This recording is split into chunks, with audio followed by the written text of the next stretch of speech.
The idea of postmodernism explores the theory of people questioning their own reality and truths between the real world and the simulation. One of the biggest films in postmodern history, The Matrix is a well-known popular postmodern releasing in 1999. The film showcased many postmodern elements throughout the duration. The film itself is far ahead of its time, referencing AI that we are only now scratching the surface of in the modern day. The film is absolutely covered in postmodern references, from the blurring of boundaries of the real world and the simulated world called The Matrix, to the intertextuality and pulp culture references. However, one scene that I've chosen to deconstruct and evaluate is titled Cypher's Betrayal. During this scene, Morpheus, played by Lawrence Fishburne, leads his crew into the Matrix to introduce Neo, played by Keanu Reeves, to a mysterious character called the Oracle.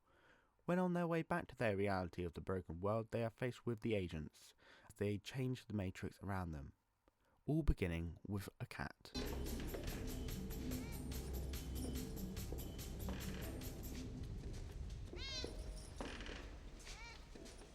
Oh, déjà vu. What did you just say? Nothing, just had a little déjà vu. What did you see? What happened? A black cat went past us, and then another that looked just like it. How much like it? Was it the same cat? Might have been, I'm not sure. Switch, APOC. What is it? A déjà vu is usually a glitch in the Matrix. It happens when they change something. Oh my god. Let's go. This glitch in the Matrix Neo notices is the idea of fragmented narrative. As the change in the Matrix happens, it causes the cat to loop, causing Neo to say, Déjà vu. creating a sense of disjointed sequence order representing Lyotard's theory of postmodernism, which suggested the involvement of fragmented narratives and the rejection of grand meta-narratives, which is the idea of one universal story or explanations that give a single meaning to everything in the world and all of its causes.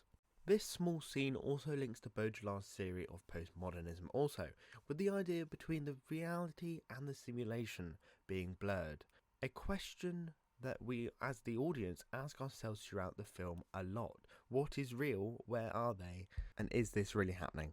The fact is that the cat itself is actually the focus of Baudrillard's theory, as after the movements repeat, it uncovers the artificiality of the Matrix, the simulation of the fake world, and the copy of reality shaking the boundaries between the two. Moving further through the scene, it then becomes clear to the audience how the agents knew where the crew were. Cypher makes his way back to the ship in the real world. Alone, he then immobilizes the remaining two crew members aboard the ship.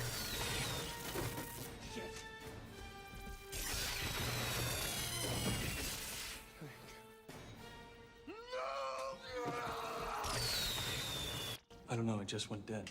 Cunningly, Cypher then picks up the phone to Trinity, Hello, Trinity. Cypher? played by Carrie-Anne Moss, taking a rather creepy tone as he leaps onto Trinity's lap as she lies still in the real world, while she is in the Matrix, the simulation. He talks to her through the phone with a desperate intimacy, I thought I was in love with you. before the postmodern irony of this scene is all around Cypher's acknowledgement that the Matrix is a dream, yet his desire to live in it anyway, as he makes a bargain with the agents that if he handed over the crew, then he would get to live back into the simulation. Oh God. This illustrates the ironic detachment that characterises postmodern characters, who are aware of the breakdown of reality but however choose to embrace the illusion as they don't want to accept the harsh environment of the real world. As seen in The Matrix, linking back to an earlier scene where Cypher says, I know this steak doesn't exist. I know that when I put it in my mouth, the Matrix is telling my brain that it is juicy and delicious. After 9 years, you know what I realize?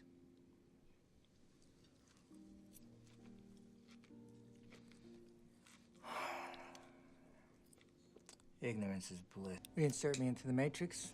This is also an excellent example of Baudrillard's theory of postmodernism, as it further explores the hyperreality in further depth, as in this scene we flash between the real and fake world during the call, as we get Cypher who is talking from the real world out of the simulation, and Trinity and the rest of the crew speaking from the simulation The Matrix, once again blurring our perspective of the boundary of the Matrix and the fake reality and the actual reality.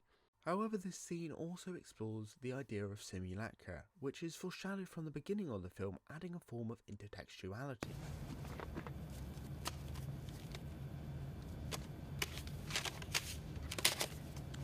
The simulacra in this scene, the Matrix, is the simulacrum, being the simulation of the real world, and yet Cypher still chooses to return to the Matrix despite knowing that it is a simulated reality, not being real.